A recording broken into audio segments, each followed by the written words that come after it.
দর্শক আসসালামু আলাইকুম। দর্শক যে যেখান থেকে আমার এই ভিডিও দেখতেছেন সবার প্রতি আন্তরিক শুভেচ্ছা এবং ভালো আশা করি সবাই ভালো আছেন।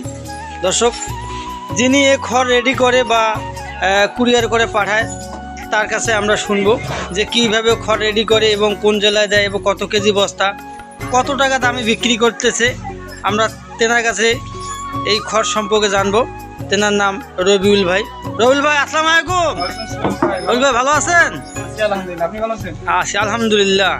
আচ্ছা আমি এটা দেখতেছি যে এটা খড় রেডি করতেছেন। এই খড়গুলো আপনারা কিসের জন্য রেডি করেন বা কাকে দেন বা কি খায়, কোন প্রাণী খায়? খামারিদের জন্য তৈরি করি, গবাদি জন্য। গবাদি পশু, আচ্ছা। হ্যাঁ আজকে যেটা তৈরি করতেছি এটা বড় সাইজ। আচ্ছা গরু ছাগলের জন্য। এটা গরুর জন্য না? গরুর জন্য। আচ্ছা বড় সাইজ, এটা 1 ইঞ্চি সাইজ। ছাগলের জন্য দেন না? জিরো। ওটা কি নেটিং করা থাকে? নেটিং করা একদম ফ্রেশ ঝকঝকা। এটা কত কেজি বস্তা? এটা ওয়েট হচ্ছে আপনার 50 কেজি। 50 আপনার 25-30 দেন না? হ্যাঁ দিয়ে থেকে ওটাও দেন। আচ্ছা এটা কিভাবে দেন আপনারা? কুরিয়ারে দেন? কুরিয়ারের মাধ্যমে দিয়ে থেকে আবার ট্রাক লোড হয়। ট্রাক লোড হয়। আপনার আজকে এই যে রেডি করতেছেন 1 ইঞ্চি খড়ের বস্তা 50 কেজি, কয় বস্তা অর্ডার আছে? 60 বস্তা 3 টন 60 বস্তা। এটা কোন জেলার মধ্যে যাবে?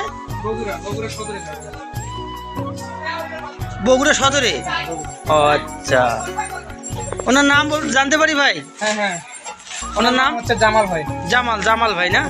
বগুড়া সদরে নিবে। আচ্ছা উনিটা এটা কিভাবে মানে লেনদেনটা করেন? টাকাটা পেমেন্ট কিছু অ্যাডভান্স করতে হবে, কিছু কুরিয়ার ফিটা কুরিয়ার অ্যাডভান্স করতে হবে, আর অবশিষ্ট টাকাটা যেটা থাকবে ওটা অফিসে জমা করে খড় তুলে নেবে কন্ডিশন আকারে। যেটাকে বলা হয় ক্যাশ অন ডেলিভারি। দর্শক এই যে রবিউল ভাইয়ের কাছে যে আপনারা শুনলেন, এই কথা অনুযায়ী এই প্রেক্ষাপট অনুযায়ী আমি স্ক্রিনে নাম্বার দিয়ে দেবো। ওনার কাছে আপনারা 0 সাইজের খড় নেটিং করা এবং বড় সাইজের খড় গবাদি পশুর জন্য আপনারা সংগ্রহ করতে পারেন। ভিডিওটি শুরু থেকে শেষ পর্যন্ত দেখবেন। আরও যদি আদ্যপান্ত জানতে চান তাহলে ফোনে আপনারা যোগাযোগ করে এই খড়গুলো আপনারা সংগ্রহ করতে পারবেন। যদি ভিডিওটি ভালো লাগে দর্শক লাইক কমেন্ট শেয়ার করবেন, চ্যানেলটি সাবস্ক্রাইব করে দর্শক পাশেই থাকবেন। ধন্যবাদ।